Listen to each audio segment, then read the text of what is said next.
Welcome to week 2 of NCR 507. This could be more appropriately titled, What Makes a Good Conflict Resolution Story? In the role of neutral mediators, we are looking for a story that provides the perspective of all clients. Conflict resolution processes are often developed from stories or myths whose origins have become forgotten or are told from a biographical perspective. Do we really know the processes behind ending wars, merging companies, or peacefully integrating stepchildren into a family? As a mediation intake coordinator, I often listened to clients who assumed they were ethical and rational and the other party was decrepit. I often listen to one side of a story that glorifies the storyteller in a divorce case intake as benign and portrays their. Throughout the years, I have asked my student, what makes a good conflict story? When I have attended research conferences, the best presenters tell stories along with presenting their data. In the television show Mythbusters, a pair of experimental researchers use a scientific process to determine the soundness of a myth. Likewise, NCRP has many books with many under-researched best practices. These practices, such as separate the person from the problem or focus on interest, not positions, may be myths that need busting. One of your course objectives is to critique the strengths and weaknesses of a piece of research and explain the criteria upon which you base your critique. I'd like students to critically look at the conflict stories and resolution processes to determine whether they are grounded in actual research or myths that need to be busted. NCRP practitioners communicate details of conflicts through stories. Conflict stories have many unique variables. They are non-fiction narrations which include exposition, characters, setting, and a plot. Mediators and facilitators must listen, read, or observe conflicts from multiple points of view. Furthermore, many conflicts cannot be shared owing to confidentiality. Often, variables of a conflict story, such as the demographic variables, parties involved, type of conflict, and severity of the conflict, can be reduced to an incident report form or entered into a database. However, as an NCRP practitioner, you must use the details of a conflict story to determine if it is appropriate for a conflict resolution process.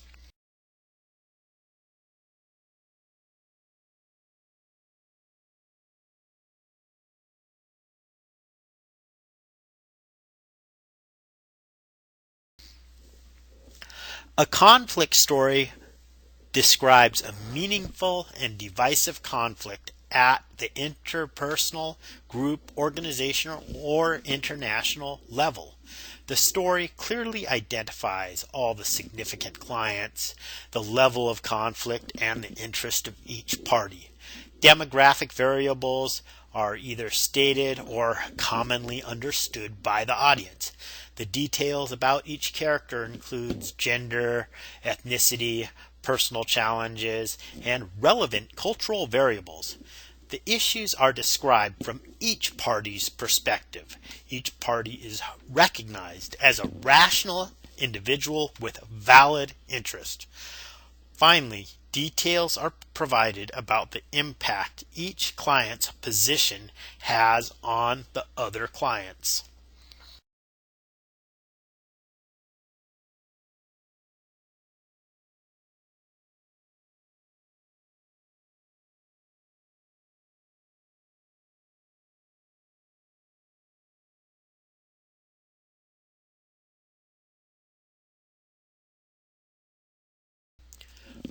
Winslade and Monk describe conflict resolution as a storying process. They use a postmodern strategy to deconstruct stories and create a shared meaning for clients involved in a conflict. The narrative mediation process looks at how people organize their experience as stories. We use stories to make sense of conflicts and the dynamics of relationships. Participants in a conflict often rehearse, reorganize, and rationalize their stories to make their experience the most accurate from their own perspective.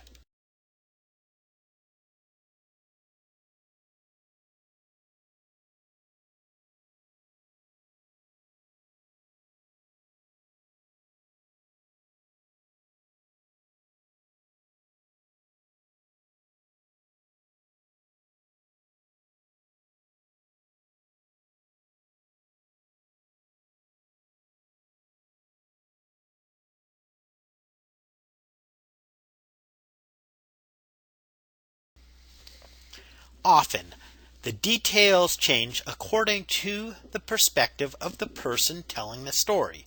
The role each client plays in telling or interpreting a conflict story impacts the other parties in the process.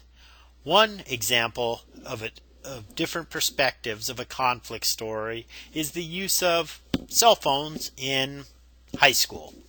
Students, paraprofessionals, custodians, teachers, counselors, coaches, parents, district level administrators, and school board members may have completely different perspectives of cell phone use.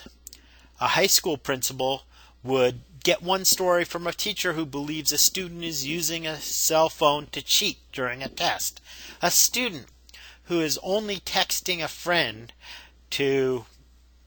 about where to meet after break is a different perspective, and a parent might want their child to have access to a cell phone for emergencies.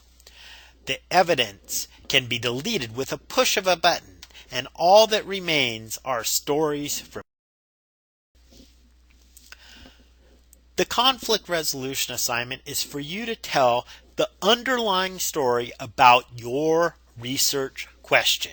You are going to create a portfolio of research instruments such as observation sheets, interview guides, and surveys to research a conflict. You should be able to give an interesting story about the conflict, the interest of the parties, and adverse impact it has on the parties' lives. The whole point of your research is to explore satisfactory solutions to the conflict or generate more effective conflict resolution processes. I look forward to reading the underlying conflict story that motivated your research.